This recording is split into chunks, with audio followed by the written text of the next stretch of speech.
The first artwork of this presentation is a statue once known as Aphrodite of Knidos.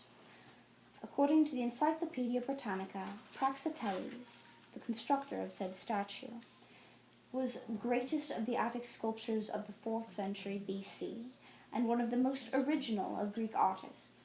By transforming the detached and majestic style of his immediate predecessors into one of gentle grace and sensuous charm, he profoundly influenced the subsequent course of Greek sculpture. He is thought to have created the sculpture Aphrodite of Knidos sometime around 350 BC. Though Praxiteles created many works, very few have survived the ages, and the ones that have are rather well known.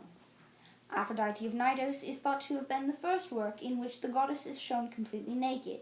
In fact, it may be one of the first works of its time to show a female completely in the nude.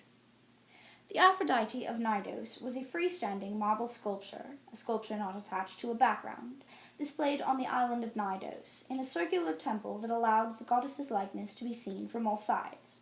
She was sculpted in contrapposto. As defined by our course, contrapposto is a weight shift, meaning that as one part of the body moves, it affects the body in its entirety. The statue is attempting to cover her nether regions with her right hand, and is laying to her left the robes she had previously been wearing. There is speculation as to that the image was sculpted in such a manner as to suggest that Aphrodite had been just about to enter a bath and was caught unawares, thus why the hand covering near her thighs.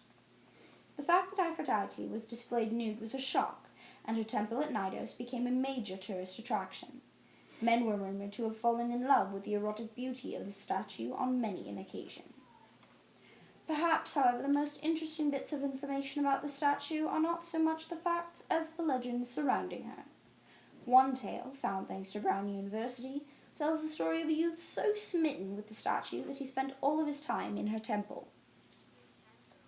Supposedly, he sacrificed everything in his home and possession to the goddess, and consistently worshipped Praxiteles in the way one would have been expected to worship Zeus, as the supreme lord of the worlds and such.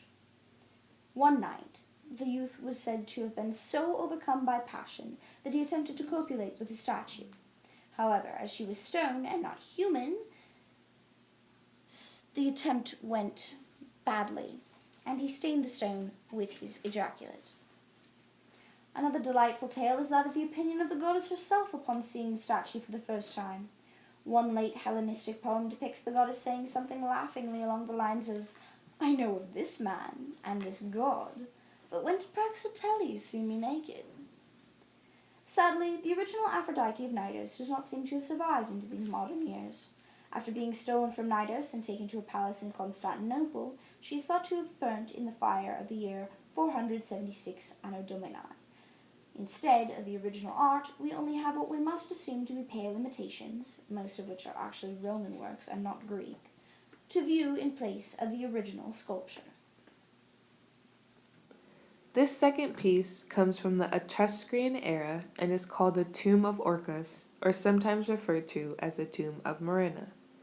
This piece was founded by an officer of the French army in 1868. This tomb is broken up into two sections. The first section, Orcus I, was made in 470 BC until 450 BC, and the second section, Orcus II, was made in 325 BC. At some point, the wall separating the two sections was demolished, and now the tomb has two entrances. Though most of the walls are painted, the artist did not complete the ceiling. This tomb was made underground in Tarquina, Italy.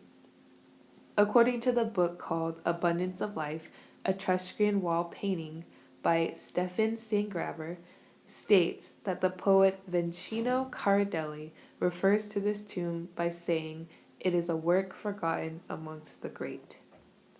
Inside tomb Orcus I, the first walls, which are the main and right walls, is a banquet scene which is believed to be the Spurinna after their death at the Battle of Syracuse. And painted over that scene is a woman named Velcha, an Etruscan noblewoman looking to the left, only displaying one side of her face. Her realistic profile has the influences of Hellenistic art. She is noted for the scowl on her face and is seen wearing earrings and a necklace. The materials used in this piece were ochre, calcite, and copper. When looking deeper into the tomb, you will come across Tomb of Orcus, Section 2. The entrance is guarded by a painting of a cyclops. When the tomb was originally discovered, the cyclops was mistaken for the Roman god of the underworld, Orcus, hence the title of the tomb. The back wall portrays a funeral procession overseen by Hades, an Etruscan god of the underworld, and his wife, who is by his side. The left wall is believed to portray Agamemnon, Tiresias, and Ajax, all in the underworld. And lastly, the right wall portrays Theseus and Pirithous seated at the table playing a board game while the demon Chochula is painted threatening them with stakes in his hands. It is likely that the French excavators working on this tomb tried to remove some of the artwork for the Louvre, resulting in major deterioration. In general, these paintings are noted for their depiction of death, evil, and unhappiness.